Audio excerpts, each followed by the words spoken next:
Baik, bismillahirrahmanirrahim. Assalamualaikum warahmatullahi wabarakatuh. Alhamdulillah pada kesempatan ini kita bisa bertemu dengan situasi yang eh, ya berbeda dan memang ini masa pandemi tentu saja tidak seperti tidak seperti biasanya.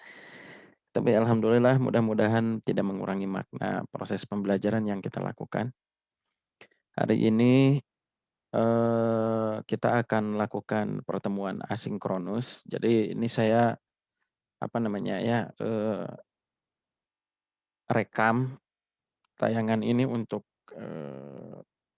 di-upload di YouTube, kemudian Anda semua bisa menyimak di waktu-waktu yang tidak perlu pas dengan jam perkuliahan yang biasa kita lakukan. Nah, ya ini bagian dari pemanfaatan teknologi lah kurang lebih begitu ya. Pemanfaatan teknologi bahwa, eee melalui video ini nanti ada beberapa barangkali yang perlu Anda pahami secara, intensif intensif dari sisi frekuensi ya, sering gitu ya, sering tidaknya. Nah, maka video ini mudah-mudahan bisa digunakan untuk, mengulang gitu ya, bisa diulang. Nah, hari ini saya akan memberikan satu gambaran contoh nanti kan memang target akhirnya adalah pembuatan buku, sebetulnya lebih akhir dari itu adalah kemampuan Anda semua untuk menerjemahkan satu konsep, menerjemahkan satu ide, satu variabel yang melekat pada diri siswa begitu ya, dan alhamdulillah tampaknya seluruh anggota kelas, sudah memiliki pasangan dan memiliki, satu konsep atau variabel yang melekat pada diri anak SD, entah itu yang mau ditingkatkan atau yang mau kurangi. Kalau ditingkatkan tentu saja konsepnya yang melekat pada diri siswa tetapi sifatnya positif, yang harus ditingkatkan dan tapi kalau misalnya yang, negatif sifatnya, itu harus tentu dikurangi gitu ya, diminimalisir atau bahkan dihilangkan. Oke, saya tegaskan kembali bahwa judul-judul Anda itu, satu nontes, 2 melekat pada diri anak. Sehingga kita memiliki keyakinan bahwa segala sesuatu bisa diukur, itu yang paling penting, begitu ya. Jadi kita berangkat dari situ.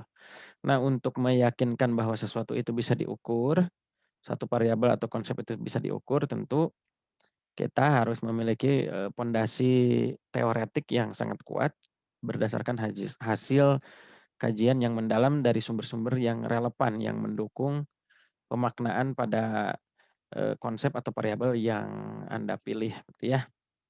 Oke, saya, share contoh nih ya, kita mulai dari awal. Kenapa sih Anda milih itu? Kenapa, itu yang diandalkan? Nah, saya akan memberikan contoh, misalnya ini adalah bagian dari skripsi saya, gitu ya, bagian pendahuluan. Nah, ini abaikan bab satu pendahuluan, kemudian latar belakang masalah, yang pasti bahwa nanti Anda punya buku yang isinya diawali dengan mengapa ini penting gitu ya, mengapa sesuatu itu, ya tema pilihan Anda ini, perlu ditingkatkan atau dikurangi dan perlu diawali dengan pengukuran, begitu ya. Nah, targetnya adalah memang buku sekali lagi, tapi target lebih jauh dari itu Anda bisa menerjemahkan konsep. Contoh misalnya, Anda punya satu ide bagaimana nanti di masa depan mengembangkan satu kompetensi tertentu di siswa yang sifatnya non-tes. Misalnya tadi disiplin, tanggung jawab, harga diri, rasa percaya diri dan segala macam itu kan melekat pada diri siswa, yang satu bisa diukur, dua bisa jelas konsepnya sehingga kita punya bayangan bagaimana Anda akan, memberikan satu stimulasi pendidikan yang, pendidikan tersebut tepat diberikan karena Anda paham sekali dari sisi konsep, terkait dengan, variabel yang Anda pilih. Oke. Eee, Pertama ini contoh pendahuluan ya dan bagaimana cara menulis, kemudian, mengutip dan seterusnya. Ini contoh nih ya.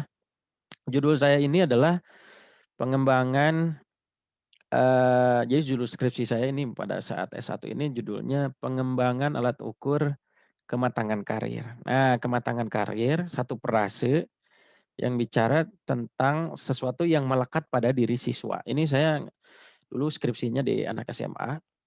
Jadi judul saya itu skripsinya hanya pengembangan alat ukur kematangan karir. Bagaimana si alat ini mampu mengukur kematangan karir, siswa SMA, kemudian dari hasil ukuran-ukuran tersebut bisa diberikan satu layanan bimbingan yang mampu meningkatkan kematangan karir siswa. Nah, oleh karena itu yang perlu dimunculkan di dalam, latar belakang ini adalah untuk Anda ya, eee, apa pentingnya kematangan karir untuk kasus saya. Yang kedua, mmm, apa, eee, alasan kenapa itu harus diukur dulu sebagai sebuah data, sehingga memungkinkan satu perlakuan yang tepat begitu dari data yang diperoleh dari hasil pengukuran. Nah, kita lihat, kita pelan-pelan saja sambil apa namanya, mempelajari bagaimana cara penulisan yang saya lakukan. Karena judul skripsinya pengembangan alat ukur kematangan karir, jadi saya akan menekankan betapa pentingnya membuat sebuah alat ukur kematangan karir. Nih, masa-masa SMA adalah masa yang paling indah. Mungkin itulah ungkapan yang lazim diucapkan saat mereka telah berada di luar setting SMA. Jadi ketika SMA biasa saja, tapi ketika di luar setting SMA, suka mengatakan masa-masa SMA adalah masa yang paling indah. Betapa tidak usia SMA merasakan kebebasan, mungkin karena itu ya, dengan begitu mereka menemukan pengalaman, baik yang diterima secara fisik, biologis maupun psikis. Keadaan tersebut menurut Basri, nah ini cara pengutipan, jadi Basri itu ada di buku Al-Ghifari, mengatakan bahwa hal tersebut lumrah gitu ya. Lumrah tuh menganggap SMA itu masa yang paling indah karena usia SMA itu masa peralihan dari situasi yang penuh dengan ketergantungan menuju masa pembentukan tanggung jawab. Jadi SMA itu, pembentukan tanggung jawab. Saya ide dasarnya, menghubungkan antara masa SMA yang paling indah itu adalah masa pengembangan jati diri individu dari masa ketergantungan ke masa pembentukan tanggung jawab. Nah, menurut pandangan Erikson, SMA itu, atau di dalam buku Yusuf ini nih, usia SMA termasuk pada masa remaja yang, saat itu melakukan pencarian identitas diri. Nah, saya kutip begini dari Gerler di situsnya ini, bahwa dalam proses pencarian identitas diri ini bukan bicara saja who am I, tapi bicara juga bertanya dan tentang who will I become, akan menjadi siapa saya nanti. Jadi bukan nyari identitas diri itu bukan hanya siapa saya. Nah, tapi termasuk di dalamnya ada pertanyaan who will I become, akan menjadi siapa saya nanti gitu ya. Oke, kita lanjutkan. Jawaban dari pertanyaan kedua ujungnya berhubungan dengan diri dan peran remaja dalam konteks karir. Nah, udah masuk tuh karir tuh. Harvey Kirsch di buku utama dia mengungkapkan bahwa mempersiapkan diri untuk berkarir salah satu tugas perkembangan yang paling penting bagi remaja. Berkaitan dengan karir, teori perkembangan karir super, nah menekankan bahwa masa remaja seyogyanya memiliki kesiapan membuat keputusan karir, dikenal dengan istilah kematangan karir. Nah, saya jabarkan sedikit di bagian pendahuluan ini tentang apa sih kematangan karir gitu. Nah, tapi tidak terlalu mendalam. Jadi saya hanya tunjukkan ditandai 6 hal. Apa saja? Tanda ini sebetulnya mohon maaf ciri juga. Ini saya aduh tidak tidur semalaman untuk mempersiapkan karena hari ini memang aduh padat banget. Jadi saya ini syuting juga karena untuk saving waktu di siang hari ini gitu ya. Ada aktivitas lain yang bentrok tapi ini sebagai pemenuhan kewajiban. Nah, kematangan karir itu dicirikan 6 hal. Ada keterlibatan terhadap rencana aktivitas karir, ada keinginan untuk menggali dan mendapatkan informasi karir, pengetahuan tentang membuat keputusan, pengetahuan memadai tentang pekerjaan, mendalami pekerjaan yang lebih disukai, dan realistis dalam membuat keputusan karir. Nah, ini kan kalau pembaca ini apa sih karir? Nanti Yang penting dibawa untuk mengetahui bahwa apa itu disiplin, apa itu tanggung jawab, dan, saya baru masuk ke bawah nih. Sebagai bagian dari nah ini masuk ke apa, masuk ke BK karena saya dari BK dulunya. Sebagai bagian dari komponen sistem pendidikan, layanan BK mempunyai peranan penting membantu individu mencapai kematangan karir. Nah, tadi kan di atas ada konsep kematangan karir, sedikit, ciri-cirinya ada 6, yang berikutnya masuk ke pendidikan. Khususnya layanan bimbingan konseling memiliki peranan penting membantu individu meningkatkan kematangan karir. Jadi nyambung ya. Nah, mengatakan bahwa di dalam bimbingan konseling itu ada namanya career guidance, bimbingan konseling. Nah, career guidance is an effective service to help people in making the right career decision. Nah, jadi bimbingan karir itu adalah layanan yang sangat efektif untuk menolong orang membuat pengambilan keputusan karir yang tepat, gitu. Sementara itu di lapangan teramati adanya kesenjangan mendasar antara hadirnya layanan BK, bimbingan karir, dengan output. Nah, BK konsepnya ada kan bimbingan karir, bimbingan konseling, bimbingan karir ada, tapi kok outputnya begini, bukti sederhananya adalah ini. Nih saya ambil nih dari Kompas. Ada siswa yang mengatakan, "Saya gembira telah lulus, tapi malah bingung mau kemana setelah ini." Nah, itu barangkali itu tidak jarang juga terjadi begitu ya di Anda, bahwa apa ya, bentar, ada banyak siswa SMA yang memiliki apa istilahnya, kegamangan, kegalauan, mungkin berdasarkan pengalaman Anda juga bisa bisa seperti itu ya, apa namanya, memiliki istilahnya memiliki keraguan dalam mengambil keputusan ketika keputusan itu menyangkut tentang pilihan-pilihan karir ke depan, termasuk salah satunya adalah, eee, menentukan pilihan jurusan di perguruan tinggi. Nah, jadi gitu ya ini. Kemudian nah, saya buktikan bahwa hadirnya bimbingan karir ini tidak berpengaruh ya tidak terlalu berpengaruh kepada, keyakinan siswa untuk melanjutkan ke perguruan tinggi dengan pilihan yang meyakinkan. Nah, secara empirik ungkapan Bukhari si siswa itu, terlihat dari hasil studi Budi Amin yang salah satu temuannya mengungkapkan 90% siswa di Kabupaten Bandung menyatakan bingung milih karir. Kan sudah ada guru BK ya dan segala macam, tapi hasil penelitiannya gitu. Alhamdulillah, amin ya. Mohon maaf nih. Fakta lain dari penelitian Budi Amin, 70% siswa SMA menyatakan perencanaan karir masa depan bergantung pada kondisi orang tua atau bergantung pada orang tua. Nah, jadi nanti tergantung orang tua. Barangkali di antara Anda juga mengambil keputusan karir itu, gara-gara orang tua menyatakan harus ke sini. Dan sebanyak 78 siswa memilih jurusan SMA bukan hasil keputusan sendiri, melainkan hasil keputusan orang tua dan ikut teman dekat. Jadi ini fakta-fakta saya ingin sampaikan pada paragraf-paragraf ini, bahwa hadirnya bimbingan karir kenapa kok tidak tidak pas dengan output-nya begitu. Output-nya kok kayaknya tetap bingung gitu adanya juga bimbingan karir di sekolah itu. Nah, kita lanjutkan. Apabila dianalisis dengan konsep kematangan karir super yang tadi, saya hubungkan, itu perkiraannya bahwa, kesulitan siswa itu mengambil keputusan karir yang tepat. Nah, banyaklah ininya data-datanya ya. Keadaan tersebut diperkuat temuan Sunarya, nah bahwa beberapa karakteristik siswa terisolir, ada 294 siswa di Kota Bandung itu, salah satu temuannya adalah mengemukakan masalah masa depan pekerjaan merupakan masalah yang paling penting kedua dirasakan siswa baik yang terisolir maupun populer. Jadi ada satu konsep di bimbingan konseling itu siswa populer dan siswa terisolir. Dua-duanya memiliki persoalan yang sama yaitu persoalan, kesulitan dalam menentukan pilihan karir, gitu ya. Nah, masih banyak faktor lain menyebabkan ketidaksiapan siswa dalam membuat keputusan karir, bahkan, dengan adanya bimbingan karir dan bimbingan konseling tetap saja datanya demikian, ya. Secara umum keadaan di atas tentu menimbulkan pertanyaan, kenapa ya? Nah, padahal nah saya mulai masuk nih, banyak hal yang menjadi penyebab kurangnya keberhasilan layanan BK khususnya bimbingan karir sekolah, terutama agar meningkatkan kesiapan untuk membuat keputusan karir. Salah satunya menurut Budi Amin, memang di situ, guru BK kadang pada tingkat administratif saja saya ungkap banyak hal gitu ya, barangkali ada hasil analisis saya. Eee, Kartadinata nih rektor yang lama begitu, yang sekarang jadi duta besar, itu menyampaikan bahwa guidance and counseling in school setting was regarded and implemented as merely administrative works gitu ya.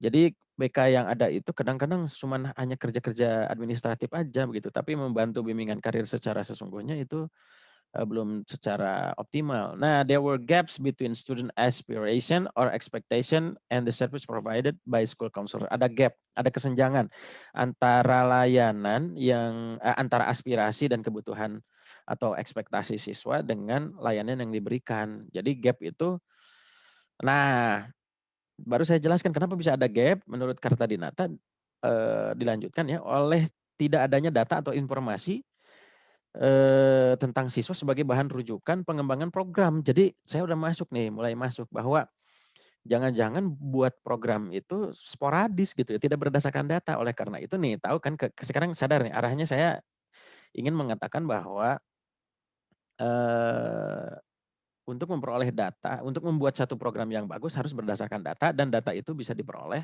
melalui, pengumpulan data. Nah, dalam konteks lain pemilihan karir, Gunarsa dengan tegas mengatakan, "To conduct a successful career guidance, we need to have a set of valid, reliable, appropriate data or information concerning the individual's potential in order to match him or her potential into her career job." Jadi kalau ingin memilih karir yang bagus, kata Gunarsa, kita harus punya data yang valid, reliable. Nah, ini kata-kata yang akan kita gunakan untuk nanti pertemuan-pertemuan mendatang, atau data atau informasi terkait dengan individual potential. Jadi potensi siswa itu harus seperti apa gitu. In order to match him dalam rangka mencocokkan antara potensinya dengan career jobs-nya di masa yang akan datang gitu. Nah, jadi dari uraian tersebut dapat kejelasan saya simpulkan untuk sementara gitu ya secara hipotetik. Yang pertama persoalannya di manajemen, yang kedua tidak dibarengi keahlian, yang ketiga ada gap ketidaksesuaian, yang keempat tidak adanya data. Nah, dari keempat itu tidak adanya data, tidak ada program dan segala macam yang tepat itu karena analisis kebutuhan yang lemah. Padahal menurut Kramer, pengukuran tentang kematangan karir itu sangat diperlukan agar satu, untuk menilai maaf, untuk menilai kesiapan pribadi mengambil keputusan karir, berfungsi sebagai instrumen diagnostik. Kita bisa mendiagnosis, mendiagnosa, untuk menentukan perlakuan, untuk melakukan bagaimana siswa misalnya ada nanti Anda punya misalnya variabelnya, percaya diri, tentu harus diukur dulu supaya tidak sembarangan nih bikin satu program untuk meningkatkan percaya diri anak. Jangan-jangan kita berharap, percaya diri anak meninggi, tapi salah alat ukur, salah data, tanpa alat ukur dan tanpa data, itu langsung main hantam dan ya menghasilkan sesuatu yang tidak tepat. Oke, yang selanjutnya ini saya sampaikan bahwa, nah pada akhirnya oleh karena itu untuk memenuhi kebutuhan instrumentasi, maka diarahkan untuk pengembangan alat ukur kematangan karir siswa SMA. Jadi ujungnya ini, kalau saya. Karena judulnya pengembangan alat ukur kematangan karir. Nah, kalau Anda nanti, kan judulnya disiplin, bagaimana mengukur dan meningkatkan disiplin siswa. Tentu saja yang pertama diungkapkan adalah latar belakang, kenapa disiplin, fenomenanya apa, kemudian kenapa penting ditingkatkan di siswa, dan bagaimana caranya. Pertama, alat ukurnya harus ada. Nah, maka buku Anda itu akan bercerita tentang, ini loh ada alat ukurnya, dan ini nanti ada pentingnya perlakuan tentang kedisiplinan siswa sesuai dengan data yang diperoleh dari alat ukur yang dibuat, begitu ya. Oke, nah ini batasan tidak perlu dan segala macam. Ini menunjukkan bahwa saya menggunakan, kematangan karir itu menggunakan teori yang dikemukakan, Donald Super namanya, dari buku ini, buku ini, buku ini, buku ini, buku ini, buku ini. Nah, kemudian saya terjemahkan nanti di bagian kajian teoretik. Ini untuk sesi pendahuluan begitu ya. Kemudian untuk bagian kajian teoretiknya saya akan tunjukkan bagaimana cara membuat kajian teoretiknya. Nah, kajian teoretiknya ini ada 2 sebetulnya. Saya karena mengembangkan alat ukur psikologis, kenapa keahlian saya dievaluasi dan segala macam, karena ada ini nih, saya itu ahli dari S1 itu untuk mengembangkan alat ukur psikologis ya, tes non-tes untuk kajian teoretik kematangan karir. Nah, kita bahas kematangan karir. Kan misalnya Anda tentang disiplin, percaya diri, motivasi, atau apapun itu harus ada landasan konseptualnya dulu nih. Si landasan konseptual ini, eee, teorinya dari mana? Diambilnya dari ini kalau saya. Nah, dari hasil kajian literatur definisi istilah kematangan karir bisa jadi membingungkan. Misalnya disiplin diri atau self love misalnya, atau apa saja yang kemarin Anda pilih, itu barangkali ada makna-makna yang berbeda, makna-makna yang ganda sehingga harus diklarifikasi melalui kajian teoretik yang sangat mendalam, gitu ya. Nih, beberapa kutipan tersebut menyatakan kematangan karir sebagai the ability to deal successfully with vocational tasks appropriate to the stage being experienced. Nah, itu ada yang menyatakan bahwa kematangan karir itu adalah satu kemampuan untuk secara sukses untuk memenuhi tugas-tugas pada setiap tahap yang harus dialami. Jadi kematangan karir itu kalau seseorang sudah memenuhi tugas perkembangan di setiap tahapan yang dituntut. Nah, tapi ada juga kematangan karir merupakan congruence between individual's vocational behavior dengan expected vocational behavior at that age. Nah, jadi ini juga similar, sama, bahwa kematangan karir adalah kongruensi, kesamaan antara vocational behavior, perilaku vokasional, perilaku karir individu, dengan yang diharapkan, the expected vocational behavior at that age, pada usia itu. Nah, selain itu menyatakan karir maturity is the readiness, ada yang singkat. Menurut Super teori yang saya gunakan adalah career maturity atau kematangan karir adalah kesiapan untuk membuat keputusan karir. Nah, gitu ya. Dan perbedaan definisi itu mengusung perlunya pengkajian tentang teori perkembangan. Jadi, saya bahas dulu karir itu apa sih? Perkembangan karir itu apa? Kemudian bedanya employment, job, occupation, bedanya dan segala macam. Nanti Anda, cek kreatif, misalnya ada yang ngambil, kreativitas, meningkatkan kreativitas anak. Apa sih kreatif?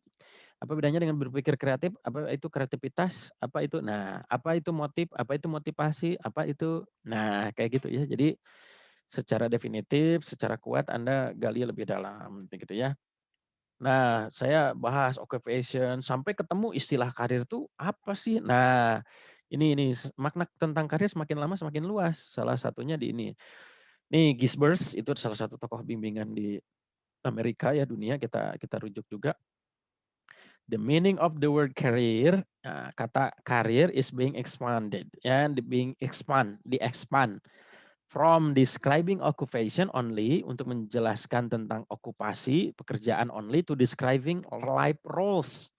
Jadi peran-peran kehidupan, setting, peristiwa itu juga karir.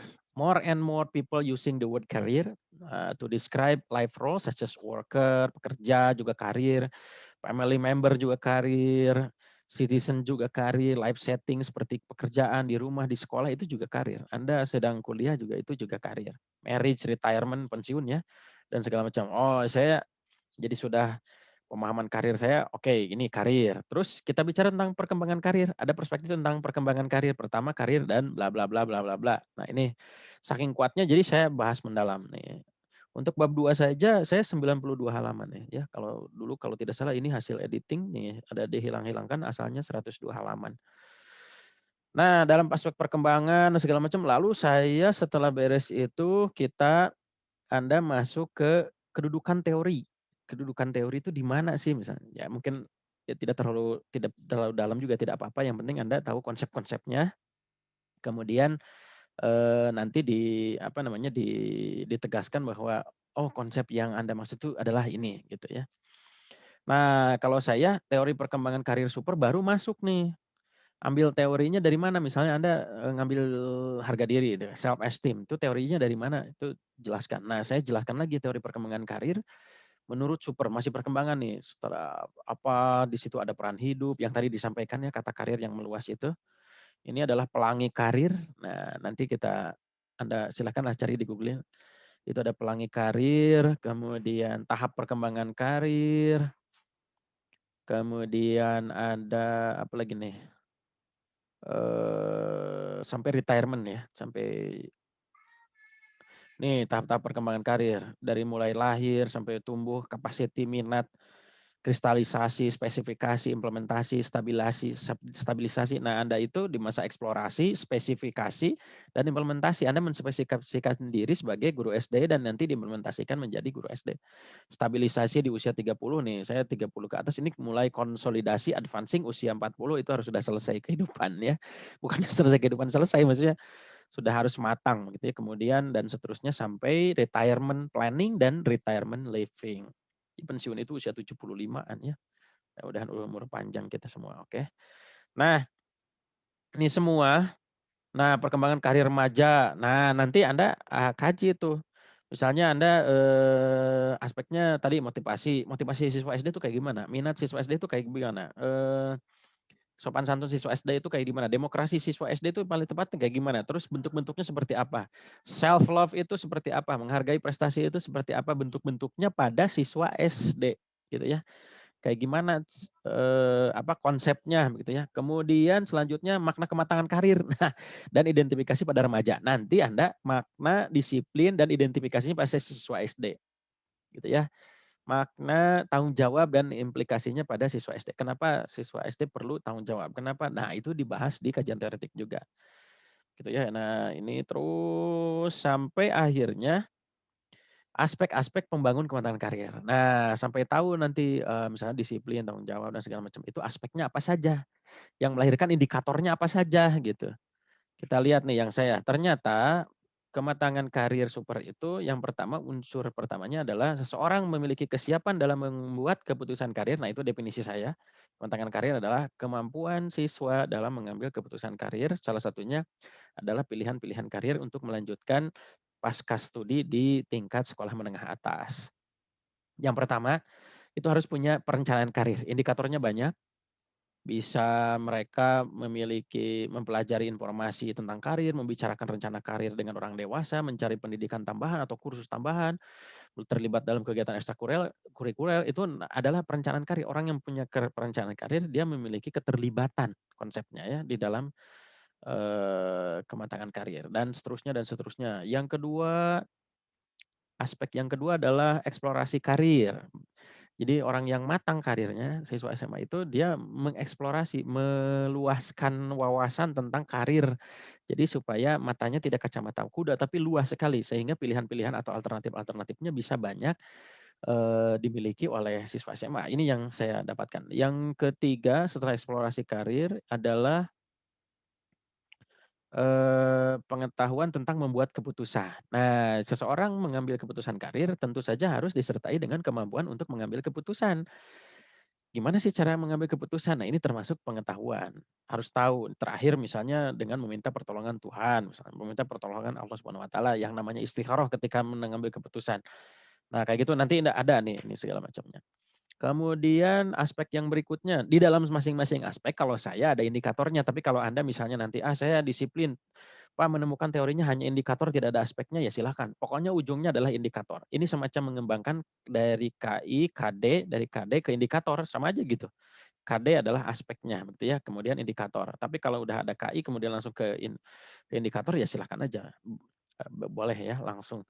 Jadi tidak perlu ada aspek juga boleh, tapi kalau di teorinya ada aspek misalnya, minat itu ada aspek kognitifnya karena seseorang berminat harus ada pengetahuannya. 2, minat itu ada keterlibatan emosionalnya, aspeknya. Yang ketiga ada aspek, tanda-tanda perilakunya. Nah, itu minat misalnya.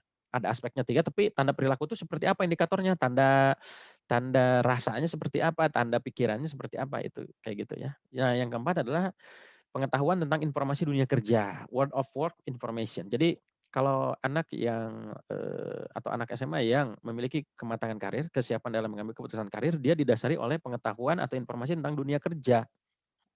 Ini yang saya temukan. Yang berikutnya, nah pengetahuan tentang kelompok pekerjaan yang lebih disukai. Misalnya sekarang ada kecenderungan di minat di IPA, tentu saja harusnya tidak pindah ke jurusan yang lain ya. Misalnya saya seperti saya murtad itu kan dari IPA ke IPS, tapi tidak apa-apa. Tapi seharusnya di kelompok IPA itu harus didalami tuh pekerjaan apa saja yang ada di sana karirnya, sehingga pengambilan keputusan karir itu tepat sesuai dengan kelompok pekerjaan atau kelompok yang dia dalami pada saat SMA. Nah, itu yang kelima. Kemudian yang terakhir saya menemukan bahwa keputusan karir itu harus punya tingkat realistis tertentu. Jadi tidak ngawang-ngawang, ada perhitungan ke depan, ada perhitungan lingkungan, ada perhitungan data-data yang tadi diungkapkan di awal. Nah, dari apa namanya, dari keseluruhan itu, wah ini bicaranya panjang. Kemudian saya menemukan bahwa inilah kematangan karir itu terdiri dari, mana nih bentar, di ujung kalau tidak salah adanya ya. Jadi setelah saya bahas mendalam, ini terkait dengan ini, itu, dan segala macam, maka ini alat ukurnya yang sudah ada. Nah, ini adalah aspek. Jadi saya akan membuat satu skala kematangan karir, skala itu ukuran, mengukur kematangan karir, kita sebut atau saya sebut SKK, skala kematangan karir. Memang saya menghasilkan 2 buku, 2 format, SKK format 1 dimensi kognitif, SKK format 2 dimensi non kognitif. Yang Anda buat sekarang adalah dimensi afektif atau non kognitif. Jadi kita non tes ya. Kalau saya mengembangkan dulu memang deskripsi saya mengembangkan yang pengetahuan, ada benar salah, ini ada 3, pengetahuan membuat keputusan, pengetahuan tentang informasi, pengetahuan ini semua dites. Saya memang mengembangkan tes. Nah, yang format 2-nya non kognitif itu ada 3 aspek. Perencanaan karir itu perencanaan karir bukan tidak ada benar salah, tapi apa yang aktivitas tadi, aktivitas yang dilakukannya, eksplorasi karir, mengeksplornya kayak gimana, realisme kan itu unsur-unsur yang tidak ada benar salahnya. Oke ya.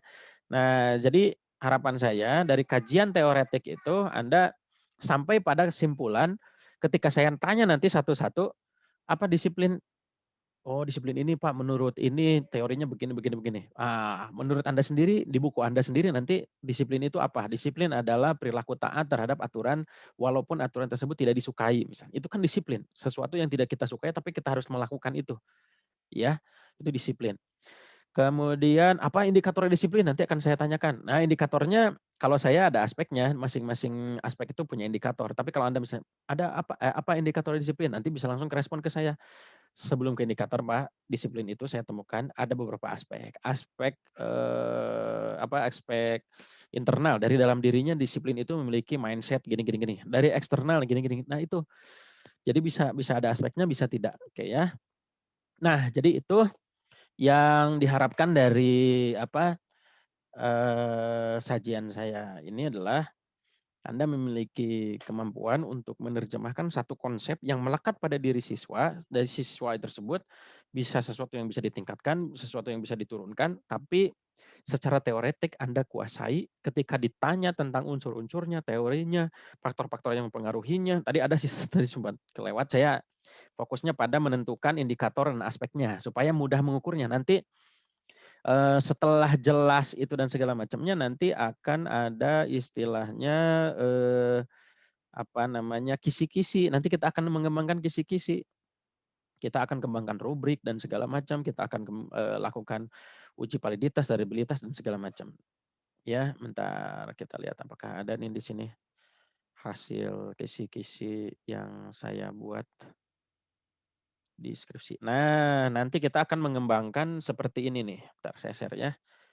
Terakhir nih saya share.